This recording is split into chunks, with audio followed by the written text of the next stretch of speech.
Sharon adalah jenderal kejam yang tangannya berlumuran darah rakyat Palestina. Sebuah kutukan kemudian mengakhiri hidupnya. Para dokter pernah memasukkan Ariel Sharon ke ruangan operasi untuk dilakukan pembedahan.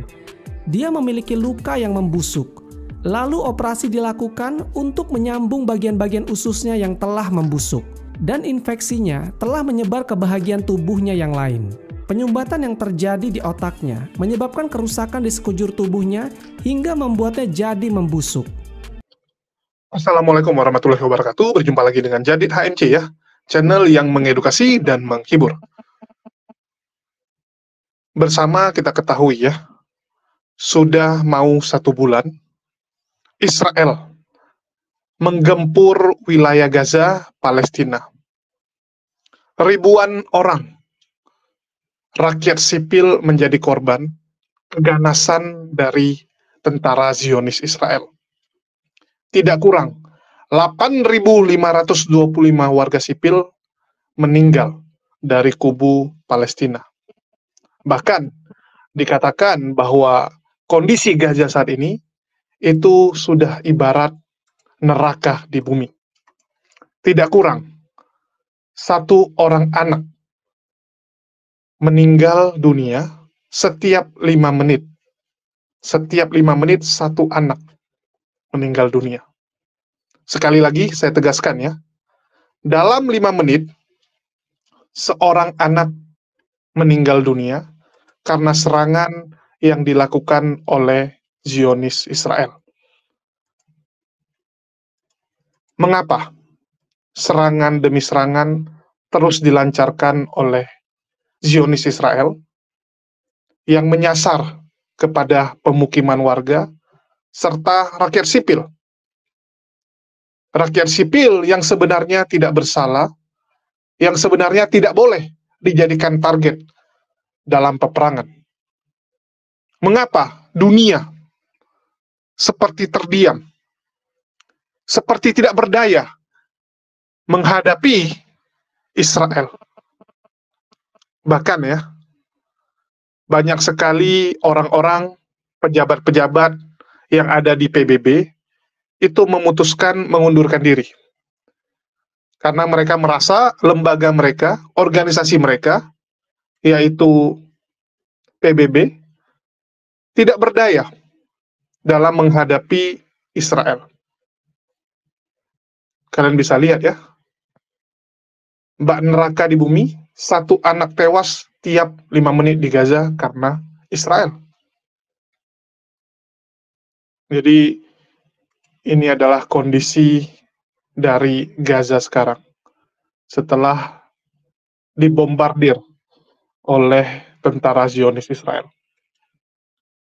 Kita juga bisa melihat bahwa Benjamin Netanyahu, Perdana Menteri Israel, mengatakan akan terus menggempur Gaza sampai Hamas ini musnah. Jadi Perdana Menterinya akan terus menyerang wilayah Gaza walaupun mendapatkan banyak kecaman, walaupun dari rakyatnya sendiri sudah meminta untuk segera mencari solusi perdamaian. Kita bisa lihat, Israel sekarang disorot dengan begitu besar, mendapatkan perhatian yang begitu besar karena kekejaman yang mereka lakukan. Bahkan negara-negara lain sudah setuju mengatakan serangan yang dilakukan oleh Israel selama ini adalah upaya genosida terhadap bangsa Palestina. Ini bukan hanya sekedar pembalasan dendam ya, bukan hanya sekedar serangan yang dilakukan Israel, tapi adalah upaya genosida untuk memusnahkan bangsa Palestina. Sehingga nanti kalau bangsa Palestina sudah tidak ada, kalau bangsa Palestina sudah tercerai-berai, sudah memilih mengungsi dari Gaza, sudah memilih keluar dari Gaza, mereka dengan bebas bisa merebut. Mereka bisa dengan leluasa mengambil wilayah atau tanah Gaza tersebut dari tangan Palestina. Semua ini bisa terjadi tentu saja karena komando dari seorang Perdana Menteri yang bernama Benjamin Netanyahu. Kita tahu bahwa Benjamin Netanyahu ini adalah sosok yang sangat membenci orang-orang Palestina. Dia adalah sosok yang penuh kontroversi. Sama seperti pendahulunya, yang tidak kalah kontroversi, yaitu Ariel Sharon. Semoga ya, Benjamin Netanyahu ini bisa belajar dari pengalaman seniornya, di mana saat di dunia, saat Anda memegang kekuasaan, yes, Anda bisa melakukan tindakan sewenang-wenang. Anda bisa merenggut nyawa orang-orang lain. Anda bisa mengubur impian warga Palestina. Anda bisa merenggut anak-anak Palestina dari orang tuanya. Tetapi ingat, pembalasan Tuhan itu jauh lebih kejam dan jauh lebih adil. Semoga Netanyahu bisa sadar dan tidak mengikuti jejak seniornya. Kita tahu, manusia punya keterbatasan usia di dunia. Dunia ini hanyalah tempat sementara, teman-teman. Dunia hanyalah tempat di mana kita diuji. Jadi, jangan pernah sombong, jangan pernah merasa diri kita itu paling hebat, merasa diri kita lebih superior dibandingkan orang lain. Jangan menggunakan kekuasaan yang kita miliki, harta benda yang kita miliki, untuk menindas orang lain. Karena suatu saat nanti, balasan dari Tuhan akan jatuh, akan hadir di dalam hidupmu. Masih teringat jelas bagaimana Ariel Sharon ya, yang begitu gagah perkasa, begitu luar biasa, menjadi komandan dalam banyak perang yang dilakukan oleh Israel. Mulai dari krisis Suez, perang 6 hari, perang Yom Kippur, bahkan bisa dibilang Ariel Sharon ya, itu pernah disebut sebagai komandan lapangan terhebat dalam sejarah Israel. Dianggap sebagai komandan terhebat. Mantan Perdana Menteri Israel ya, Ariel Sharon adalah Perdana Menteri ke-11. Dan kita tahu bagaimana akhir dari hidup Ariel Sharon. Di sini saya akan tampilkan bagaimana ya nasib dari Ariel Sharon di akhir hidupnya.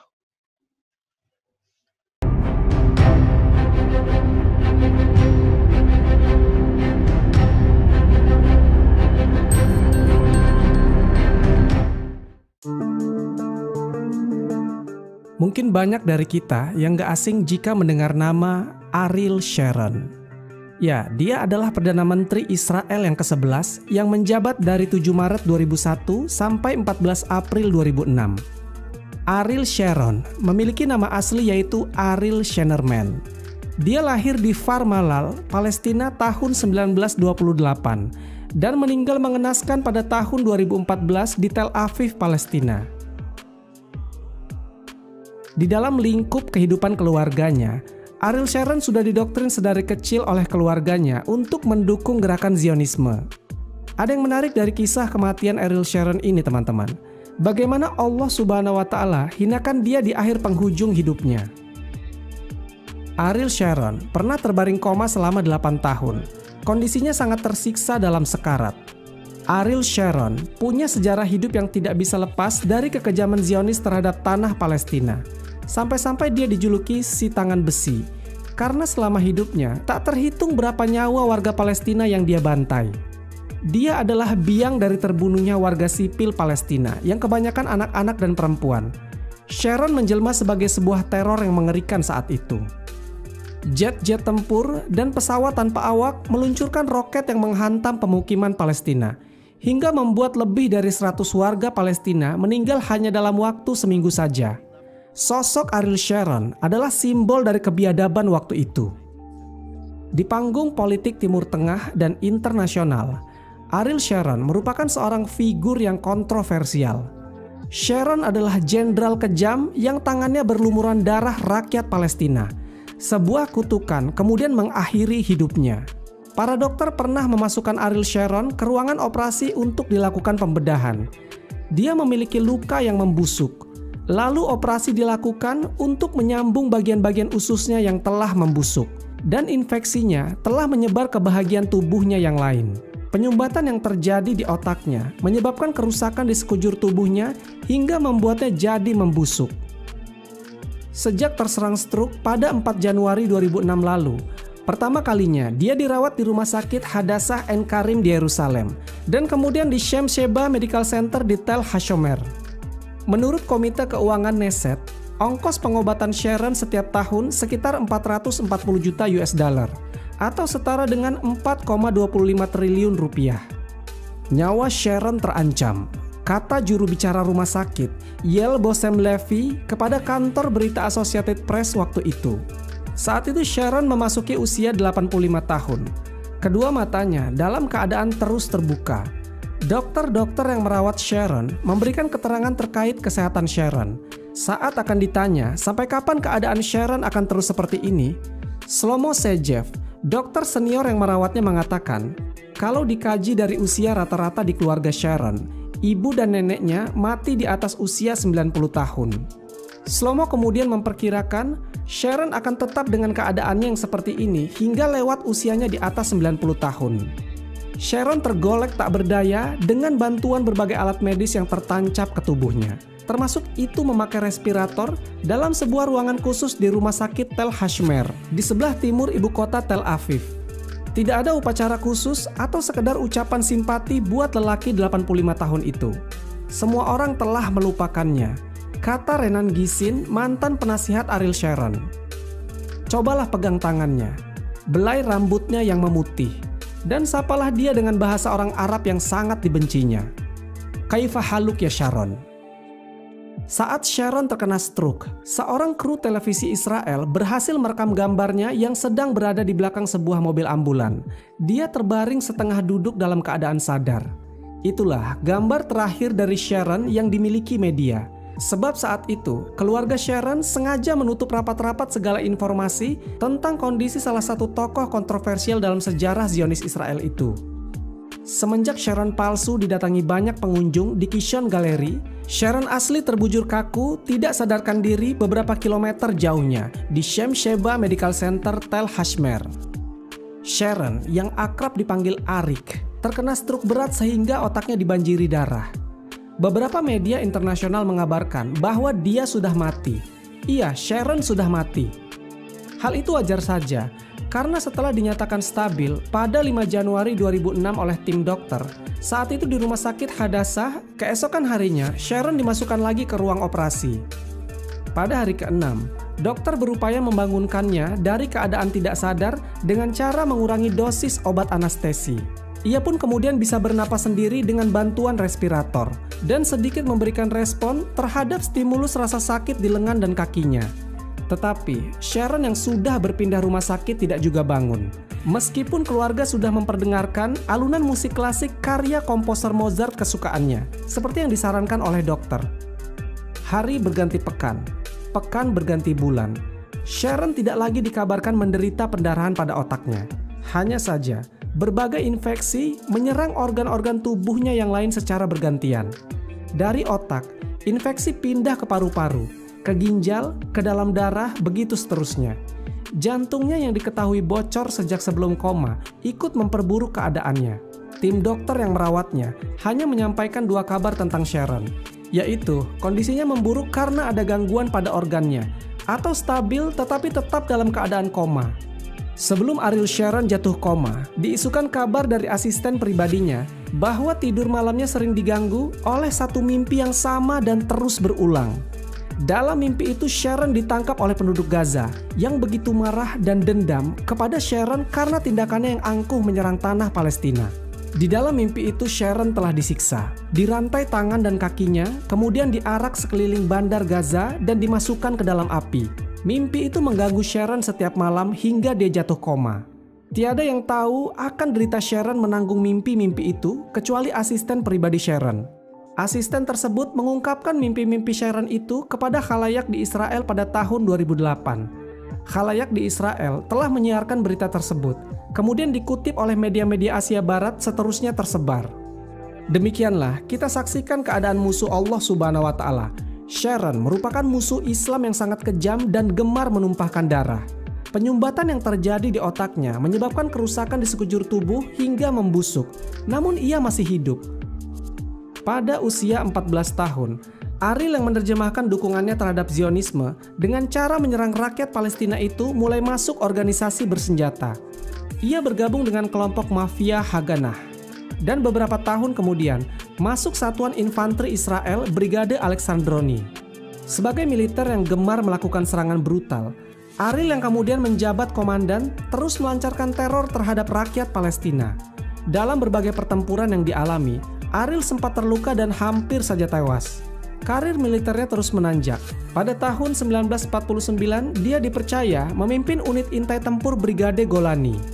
Tak hanya berkarir di militer, tahun 1950, Ariel masuk Universitas Ibrani Yerusalem dan mengambil studi sejarah dan kultur Timur Tengah. Karena konflik Israel-Palestina makin memanas setahun kemudian, Ariel aktif kembali di militer Israel dengan pangkat mayor dan memimpin unit khusus Unit 101. Unit pasukan khusus yang bertugas menyergap gerilyawan Palestina ini dikenal sangat kejam. Pada 1953, mereka pernah membantai 69 penduduk Palestina. Akibat peristiwa pembantaian itu, Ariel mendapat julukan baru, penjagal dari Beirut. Perang demi perang terus dijalani Ariel, mulai dari perang di Terusan Suez, perang 6 hari, dan perang Yom Kippur. Perang yang membuat nama Ariel Sharon naik turun itu, rupanya membuat nasibnya tetap beruntung mengingat pangkat mayor jenderal berhasil disandangnya. Foto Ariel yang bagian kepalanya terbalut perban saat bertempur di Terusan Suez bahkan menjadi simbol kekuatan militer Israel. Usai perang, Ariel terpilih sebagai anggota Knesset, semacam kabinet di Israel. Akan tetapi, pada tahun 1974, Ariel mundur dari Knesset sekaligus pensiun dari dunia militer. Ariel lalu bergabung dengan partai politik yang selanjutnya menjadi kendaraannya meraih kesuksesan, yaitu di Partai Likud. Selain aktif di partai, Ariel juga dipercaya sebagai penasihat keamanan Perdana Menteri Israel saat itu, Yitzhak Rabin. Tahun 1977, Ariel kembali ke Knesset dan menerima jabatan Menteri Pertanian. Tahun 1981 sampai 1983, Ariel menjabat Menteri Pertahanan. Pada periode itu, perang antara Israel dan Libanon kembali berkobar serta diwarnai peristiwa kelam. Pembantaian 3.000 pengungsi Palestina di Camp Sabra dan Shatila oleh milisi Palagis. Tentara Israel yang menyerbu Lebanon atas perintah Ariel dianggap gagal menyelamatkan pengungsi dan dituduh melakukan pembiaran terhadap pembantaian itu. Nama Ariel Sharon kemudian tercoreng dan pria yang telah dicap sebagai penjagal dari Beirut ini memilih mengundurkan diri. Tahun 1984, Ariel membuat manuver politik lagi dan bergabung di Knesset. Sejumlah jabatan yang tak berkaitan dengan pertumpahan darah dipegang oleh Ariel. Antara lain Menteri Perindustrian dan Perdagangan, Menteri Perumahan dan Konstruksi, Menteri Infrastruktur, serta pada tahun 1998 menjabat sebagai Menteri Luar Negeri. Tahun 1999, ketika secara kebetulan Benyamin Netanyahu mundur sebagai ketua Partai Likud, Ariel pun maju menggantikannya. Posisi itu membuat Ariel secara mulus menduduki kursi Perdana Menteri Israel pada Februari 2001. Sebagai Perdana Menteri, Ariel lagi-lagi membuat langkah kontroversial. Dia membentuk Koalisi Persatuan Nasional dan mendorong perdamaian Israel-Palestina. Suatu langkah politik yang dahulu sangat diharamkannya. Ariel bahkan memerintahkan penarikan mundur pasukan Israel dari jalur Gaza. Langkah ini ternyata membuat Partai Likud terpecah. Di jalur Gaza sendiri, faktor keamanan mulai dipegang pejuang yang kemudian memperdaya Israel, yaitu Hizbullah. Perpecahan Partai Likud membuat Ariel Sharon berang. Tak lama kemudian, pada November 2005, dia membentuk partai baru bernama Kadima. Langkah politik dan karir Sharon sebagai Perdana Menteri terhenti ketika pada bulan Desember stroke menyerangnya. Setelah lebih dari 100 hari terkapar tak sadarkan diri, posisi Ariel lalu digantikan Wakil Perdana Menteri Ehud Olmert. ketika pasukan Israel berhasil dipukul mundur Hizbullah dan Perdana Menteri Ehud Olmert harus bertanggung jawab terhadap kekalahan perang itu. Ariel Sharon tidak tahu sama sekali. Mantan jenderal yang terkenal kejam itu masih terkapar koma di rumah sakit militer Sheba Medical Center. Pada 11 Januari 2014, Ariel Sharon meninggal dunia dalam kondisi tragis setelah 8 tahun mengalami koma dan hidup tanpa alat bantu pernapasan. Wallahu a'lam bishawab. Semoga kisah ini bermanfaat. Lebih dan kurangnya mohon dimaafkan. Yang benar datangnya dari Allah Subhanahu wa Ta'ala. Khilaf atau keliru itu datangnya dari saya pribadi sebagai manusia biasa. Sampai ketemu di kisah-kisah seru yang penuh makna selanjutnya. Saya akhiri. Wassalamualaikum warahmatullahi wabarakatuh.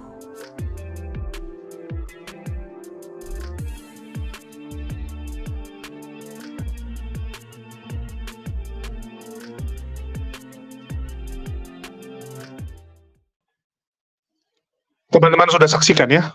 Jadi begitulah akhir dari orang-orang yang merasa dirinya itu lebih hebat daripada Allah, yang merasa bahwa dirinya itu tidak bisa tersentuh oleh hukuman. Kita tahu bagaimana sadisnya ya Ariel Sharon saat memimpin negara Zionis Israel. Bahkan dialah yang sangat ngotot untuk melakukan pembangunan pemukiman tepi barat. Kita tahu bahwa dialah yang paling ingin agar negara Palestina itu dicaplok, diambil oleh Israel. Dan apa yang dilakukan Ariel Sharon ini sekarang dilanjutkan oleh Benjamin Netanyahu. Kita lihat ya kesamaan dari kedua tokoh ini, dan bisa dibilang Benjamin ini adalah juniornya Ariel Sharon. Karena waktu Ariel Sharon jadi Perdana Menteri, Benjamin ini menjadi menterinya. Ya, sempat menjadi menterinya, Menteri Keuangan. Menteri Keuangan, Menteri Dalam Negeri. Jadi ini adalah orang terdekat. Jadi bisa dikatakan Benjamin Netanyahu ini adalah junior dari Ariel Sharon, dan dia mengikuti jejak seniornya. Dia melanjutkan apa yang dilakukan oleh Ariel Sharon. Apakah Benjamin Netanyahu juga akan menyusul Ariel Sharon di akhir hidupnya? Apakah dia juga akan mengalami hukuman seperti yang dialami oleh Ariel Sharon?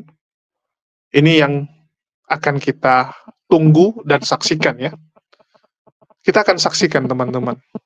Kalaupun di dunia ini dia nggak mendapatkan hukuman, yakinlah di akhirat nanti tidak akan ada orang yang bisa lepas.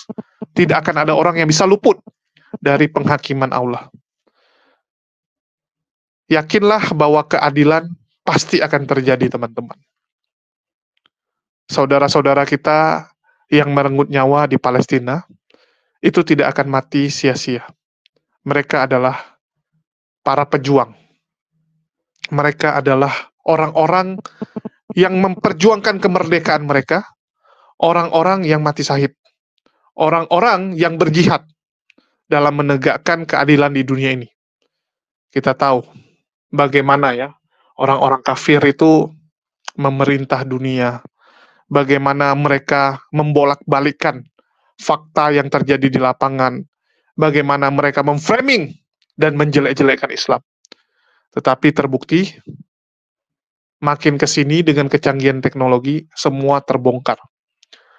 Saya masih ingat 10 tahun yang lalu, saat Zionis Israel melancarkan serangan demi serangan ke Palestina, Hamas dikecam.